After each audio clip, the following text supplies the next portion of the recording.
a prep sink in an island where a lot of the homeowners are now opting for a large single bowl. Yeah, no, my preference is to have a large single bowl that has the disposer, and when you've got two bowls, only one disposer, then you often end up with leftovers going into the one that has no disposer, and you have a clogged drain. Exactly. Also, I suppose originally the logic here was that you were washing on one side and rinsing on the other, but that kind of went out with dishwashers, right? Yeah, there's not many times where you have the whole family helping out in the kitchen cleanup anymore. Yeah.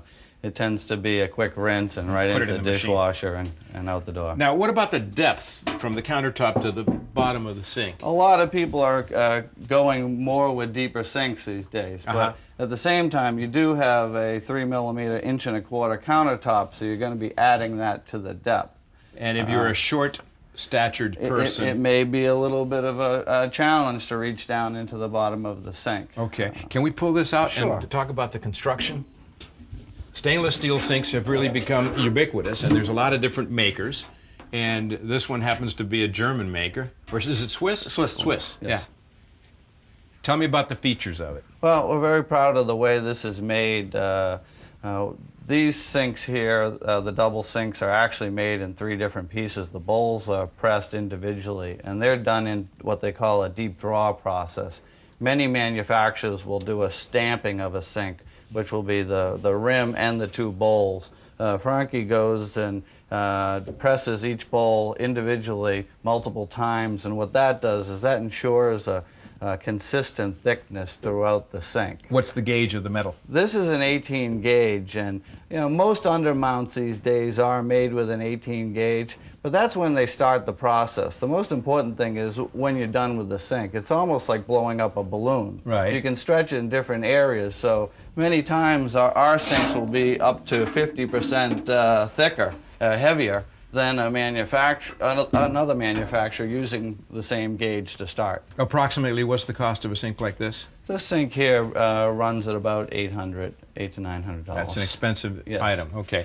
All right. Well, in a minute, we're going to see how you mount it to our countertop. All right. So, Pablo, you're still with us here from the e-counters. Now, this is what's used to fasten the undermount sink, right? That is correct, Bob. What we need to do for the undermount sinks is drill a hole at the factory so we can put in the inserts and have them ready to place the brackets to hold the sink. And that's what holds the weight of the sink. And then how do you actually install it? We actually put a bead of silicone. Good old silicone.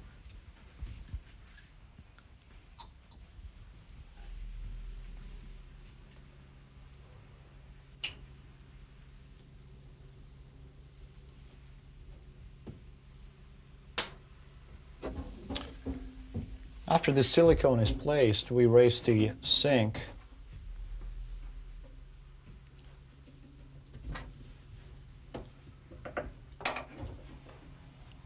And then you got to crawl underneath, and you have to start hand tightening those brackets. all of these brackets. That is right. Thanks, Pablo. All right, so Luke, Frankie makes the sink, and who makes the faucet? Frankie also makes the I faucet. didn't know they made faucets. Tell me about this. This is Frankie's Corinthian faucet, and what this is this is their tri-flow technology, which has the hot and cold, and also has a